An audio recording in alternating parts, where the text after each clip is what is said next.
Okay, let's dive in. Welcome back to the Deep Dive. Today we're heading way, way off the beaten track to São Tomé and Príncipe. You might just hear it called So STP. yeah, it's this really fascinating small nation, two volcanic islands, pretty much sitting right on the equator there in the Gulf of Guinea, Central Africa.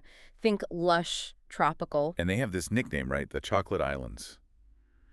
Which sounds lovely, but it's, Yeah, well, it's complicated. it really is. And that nickname is kind of our entry point today. We're Yeah. following this team of explorers, surf explorers, looking for waves nobody's ridden before. But their trip ends up being about so much more. It shines a light on, colonial history, Cold War stuff even, Right. and connection with the local people there. Exactly. And just so you know where this is all coming from, this amazing story is an excerpt from a new book. It's called SurfEXPLORE, Discovering New Surfing Locations Worldwide. Oh, right. By John Seton Callahan and the surfEXPLORE Group. Published by Schiffer Publishing. We should definitely mention that. Absolutely. Because it's this brilliant mix of like pure adventure finding waves, but also digging into the history of this place that most people honestly haven't heard much about. So let's start with that history. You can't really get STP without understanding this phrase the source uses. Blood and chocolate. It's quite evocative. It really sets the scene. I mean, these islands were uninhabited. Nobody lived there until the Portuguese showed up in, what, 1470? Yeah, around then. And they claimed it and immediately saw potential for, well, plantations. Big-scale agriculture. Which, of course, meant clearing all that dense tropical forest. And they needed workers, a lot of workers. And that's the blood part of the equation, isn't it? The source is pretty clear. Thousands of enslaved people were brought in, Yeah. mainly from Angola, which was another Portuguese colony nearby. Yeah, this history of forced labor, resource extraction, it's just baked into the place from the very beginning. A really tough start. Definitely. But then the economy shifted, right? But- Sugar prices dropped Yeah. or something. Exactly. The sugar market wasn't as profitable, so they pivoted. And they pivoted to cocoa. That's the chocolate. Which isn't even native there, is it? Comes from southern Mexico originally. That's right. But it just loved São Tomé and Príncipe. You had this incredibly rich volcanic soil, plus that warm, wet climate right on the equator. Perfect conditions. And it wasn't just any cocoa. They became famous for a specific type. Yeah, the Criollo variety. And this is key because Criollo makes that really high-end chocolate, the stuff described as rich and velvety. Ah, okay. So there was huge demand in Europe for this premium stuff. Massive demand. And that high-value product built on, the history we just talked about, that's what really cemented their identity as the Chocolate Islands. So you've got this really heavy backstory, exploitation, but also immense wealth generated from this single crop. Fast forward now to, well, more modern times. Our explorers show up, they're looking for waves. How do you even start planning that in a place like STP? Well, they did their homework. They knew the surf season would be the Southern Hemisphere winter, so like July, August. That's when you get those big ground swells coming up from the South Atlantic. Okay. They ended up choosing August, apparently hoping for better wind conditions, offshore winds, hopefully. Makes sense. And their first target area. Local advice pointed them towards a place called Praia das Sete Ondas, Beach of Seven Waves. Sounds pretty promising, doesn't it? Yeah, you'd think. But the adventure kind of hits a snag almost immediately. And it's weirdly connected to that colonial past again. Yeah, the infrastructure or lack of it. The source says road maintenance was basically just abandoned after the Portuguese left. We're not talking a few potholes here. Right, like total disrepair. Pretty much. Sections of the main road along the East Coast were, and I'm quoting here, all but impassable unless you had like a serious off-road motorbike. Wow. So just getting around is an expedition in itself. Especially in the rainy season, forget it. It completely changes how you explore. You can't just zip down the coast. Okay, but they kept going, right? They're persistent. They eventually make it to the easternmost point of São Tomé Island. Yeah, and through binoculars they see it. A proper wave. A right point break. Looking really good. Finally. But there's always a but in these stories, isn't there? There is. When they try to get down to the beach, they run into, well, a fence. A serious fence. How serious are we talking? Like 5 meters high, topped with razor wire, and signs in Portuguese warning about electric shock, plus little graphics of someone getting electrocuted just in case you couldn't read. Whoa. Okay, so keep out. Seriously, Yeah. keep out. What on earth was behind that fence? That's not your average beach access issue. No, not at all. And this is where the story takes another really unexpected turn. Turns out it was a Voice of America facility, a VOA station. Voice of America, like the U.S. government broadcaster. Exactly. Fully American funded, pumping out this powerful radio signal, beaming messages about, freedom and democracy all across Africa. The source says Cairo to Cape Town. An American Cold War-era outpost on São Tomé. That's wild. So how did they get past the fence? Did they give up? Well, they spent hours driving around, walking, trying to find another way. Then one of the guys, Sam George, just comes up with this brilliantly simple or maybe audacious idea. What did he say? He basically said, look, let's just drive up to the gate. We're American taxpayers, right? We technically fund this place. They should let us in. Huh. I love that. Did it actually work? Amazingly, yes. The guards were probably so confused, they called the manager, this guy named Tony.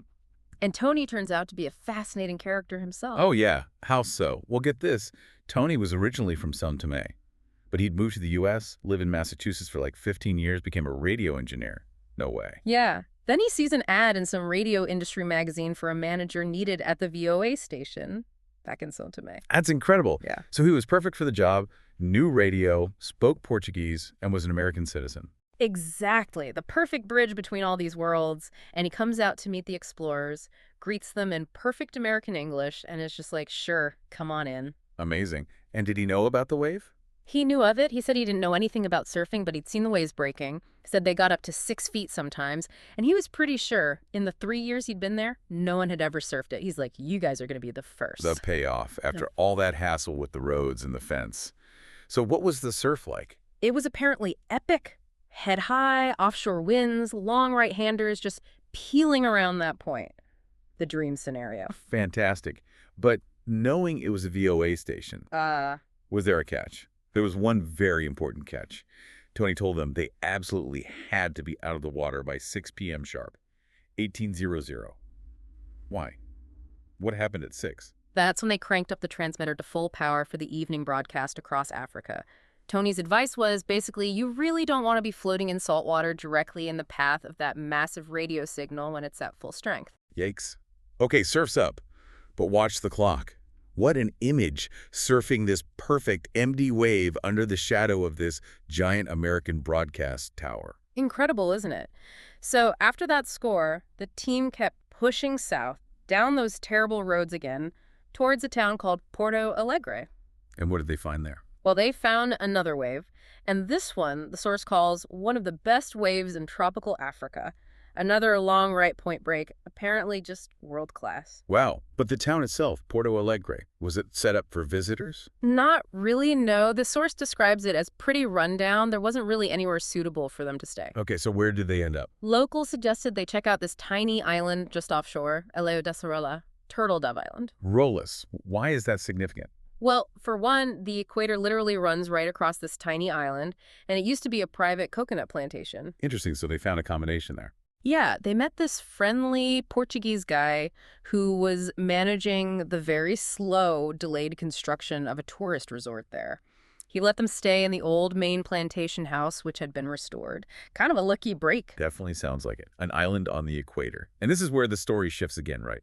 Less about fences and roads, more about people. Exactly. Because the very first morning on Rolas, Sam George goes out exploring and comes back really excited.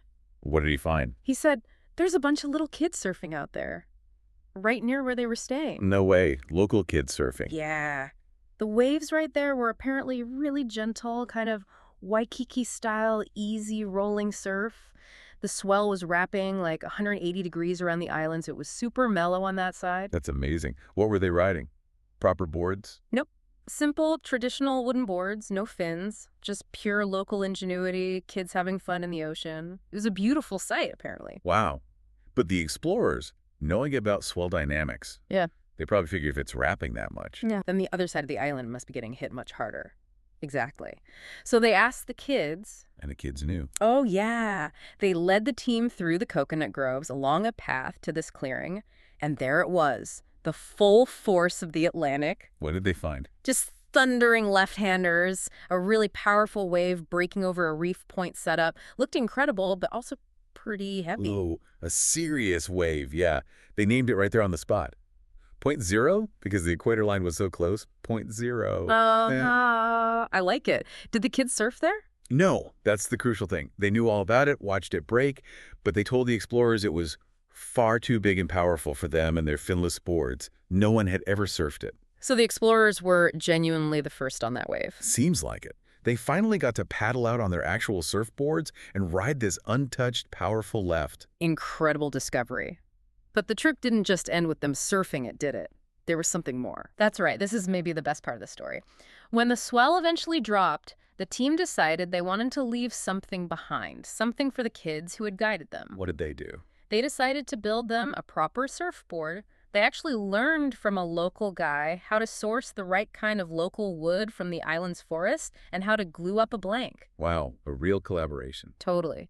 And then Randy Rarick, one of the explorers who's also a legendary surfboard shaper, he took over using an electric planer, hand tools.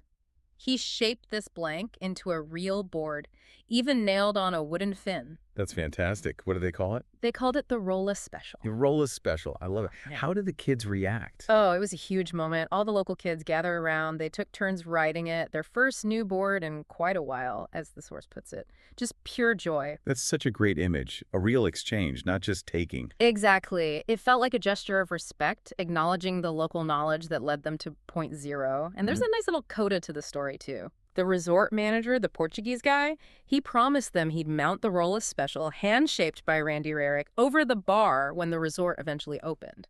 Did it happen? Is it still there? Apparently, yes. It was confirmed later that the resort did open, and the board is still there, in pride of place, hanging over the bar. A little piece of surfing history right there on the equator. That's brilliant. So tying it all together, Yeah. you start with this history of blood and chocolate, of resource extraction. Yeah, wealth being pulled out for centuries. Yeah. And then you have this modern story where, kind of ironically, a U.S. government broadcast facility opens the door to surfing this amazing wave. Right.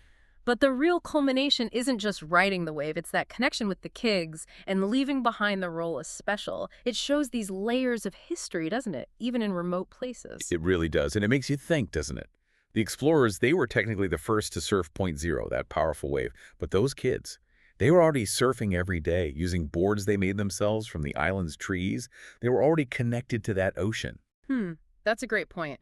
It sort of challenges what we mean by discovery, especially when local people are already living so closely with that environment. What does it really mean to be first? Something to mull over. And if you, the listener, want to explore more stories like this one blending adventure, history, and culture, definitely check out the book we mentioned. Discovering New Surfing Locations Worldwide by John Seton Callahan and the surfEXPLORE Group. It's published by Schiffer Publishing. And you can find it pretty easily. It's available on Amazon, Barnes & Noble, W.H. Smith, Kinokuniya, and lots of other booksellers. Definitely worth a read. Thanks for tuning in, and we'll catch you next time for another deep dive.